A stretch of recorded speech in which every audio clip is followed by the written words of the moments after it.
നുബ്ര താഴ്വരയ്ക്കടുത്ത് അല്പമെങ്കിലും താമസ സൗകര്യമുള്ള സ്ഥലമാണ് ഹുണ്ടർ.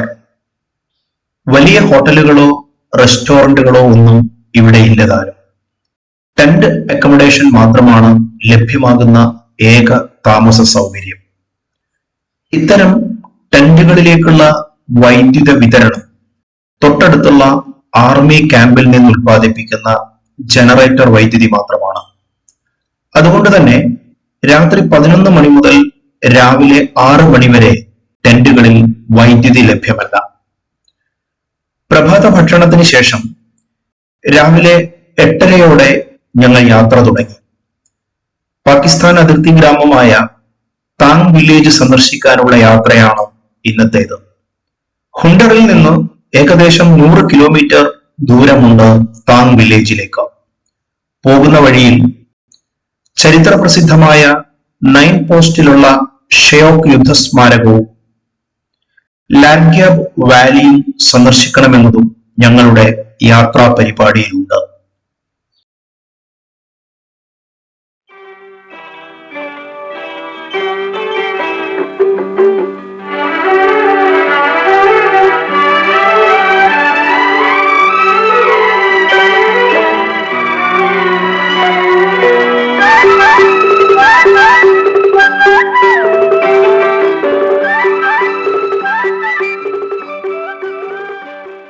താങ്ങിലേക്കുള്ള യാത്രയുടെ ഏറിയ ഭാഗവും ഷ്യോക്ക് നദീതീരത്തിലൂടെയാണ്.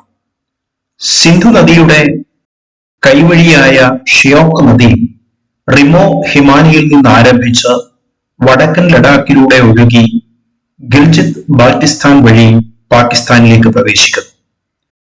ബാഗ്ദോൺ, തുർത്തുർക്ക്, ത്യക്ഷി, താങ് എന്നീ ഗ്രാമങ്ങളെല്ലാം ഷ്യോക്ക് നദീതീരത്ത് സ്ഥിതി ചെയ്യുന്ന ഗ്രാമങ്ങളാണ്. ഷ്യോക്ക് നദീതീരത്തിലൂടെയുള്ള യാത്രയിലെ പ്രധാന ഇടത്താവളമാണ് ഷ്യോക്ക് യുദ്ധസ്മാരകം. കാർഗിൽ യുദ്ധസ്മാരകം പോലെ വലിയ ഒന്നല്ലെങ്കിലും ഈ യുദ്ധസ്മാരകം നമ്മെ വല്ലാതെ സ്വാധീനിക്കും. കാരണം യുദ്ധസ്മാരകം കഴിഞ്ഞുള്ള യാത്രയുടെ ഏറിയ പങ്കും ഷ്യോക്ക് യുദ്ധം നടന്ന ഭൂമിയിലൂടെയാണ്. ഒരു കാലത്ത് പാകിസ്ഥാന്റെ കൈവശമുണ്ടായിരുന്ന ഭൂമിയിലൂടെയാണ് യാത്രയുടെ ഏറിയ ഭാഗം. സാധാരണ നിലയിൽ പോലും ജീവിക്കാൻ പ്രയാസമേറിയ ഈ ഭൂമിയിൽ യുദ്ധം ചെയ്ത് ഈ പ്രദേശങ്ങളെ ഇന്ത്യയോട് ചേർത്ത ധീര ജവാന്മാരുടെ ത്യാഗത്തിന് മുന്നിൽ പകരം നൽകാൻ നമുക്ക് എന്താണുള്ളത് എന്ന് ചിന്തിച്ചു പോകും ഇതിലൂടെ യാത്ര ചെയ്യുമ്പോൾ.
രേഖയിലുള്ള ഗ്രാമം എന്നതിലുപരി പ്രത്യേകതകളൊന്നും തുർത്തുക് പ്രദേശത്തിനില്ല.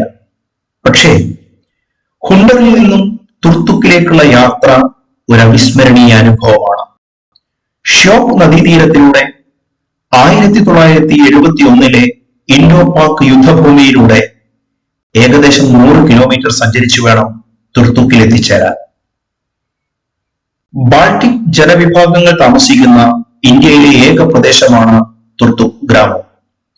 ഒരു കാലത്ത് പാകിസ്ഥാൻ ഭരണത്തിന് കീഴിലുള്ള ബാൾട്ടിസ്ഥാൻ മേഖലയിലായിരുന്നു ഈ ഗ്രാമം സ്ഥിതി ചെയ്തിരുന്നത്. പാക് അധിനിവേശ കശ്മീരിൽ നിയന്ത്രണ രേഖയോട് ചേർന്ന് സ്ഥിതി ചെയ്യുന്ന ഗ്രാമമാണ് താങ്.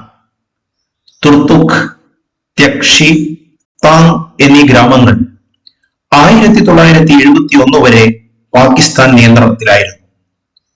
ചൈനയുടെ അധീനതയിലുള്ള അക്സായി ചിനിനോട് ചേർന്ന് കിടക്കുന്നത് കൊണ്ട് തന്നെ ഇന്ത്യയെ സംബന്ധിച്ചിടത്തോളം ഈ ഗ്രാമങ്ങൾ തന്ത്രപ്രധാനമായിരുന്നു.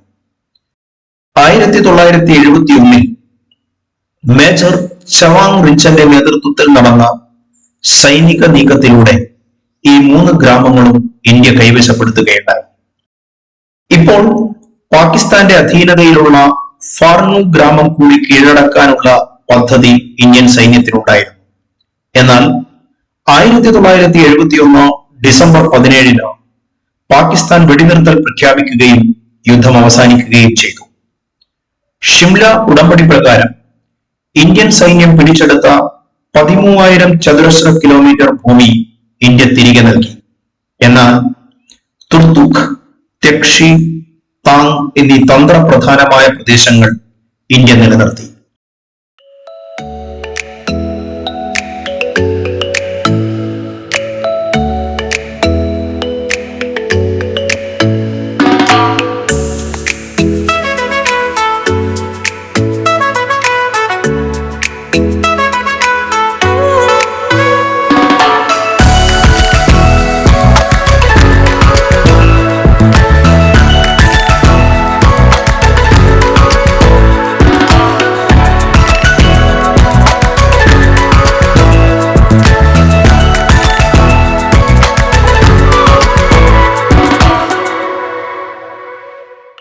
എല്ലാ യുദ്ധങ്ങളുടെയും അനന്തരഫലം ദുരിതവും വേദനയും മാത്രമാണ്. ഒറ്റ രാത്രി കൊണ്ട് പാകിസ്ഥാൻ പൗരത്വം നഷ്ടപ്പെട്ട് ഇന്ത്യൻ പൗരന്മാരായവരും അവരുടെ പിൻതലമുറയുമാണ് തുർത്തുക്, ത്യക്ഷി, താങ് എന്നീ ഗ്രാമവാസികൾ. അവരുടെ കുടുംബാംഗങ്ങളിൽ പലരും ഇന്നും നിയന്ത്രണ രേഖക്കപ്പുറത്തുള്ള പാകിസ്ഥാൻ ഗ്രാമത്തിലാണ്. ബന്ധുക്കളെ സന്ദർശിക്കാൻ പോയിട്ട് തിരിച്ചു വരാൻ കഴിയാതെ പാകിസ്ഥാനിലെ ഫാർനു ഗ്രാമത്തിൽ കുടുങ്ങിപ്പോയവരുമുണ്ട്. 1971 ഡിസംബർ 17 ശേഷം ഇവരിൽ പലർക്കും പരസ്പരം കാണുവാനോ സംസാരിക്കുവാനോ പോലും കഴിഞ്ഞിട്ടില്ല എന്നത് തുർത്തുക് യുദ്ധത്തിന്റെ അനന്തരഫലങ്ങളിലൊന്നാണ്. പക്ഷേ ഒരു രാഷ്ട്രം എന്ന നിലക്ക് ഈ പ്രദേശങ്ങൾ ഇന്ത്യയുടെ സുരക്ഷിതത്വത്തിന് അനിവാര്യമായിരുന്നു എന്നതാണ് വസ്തുത.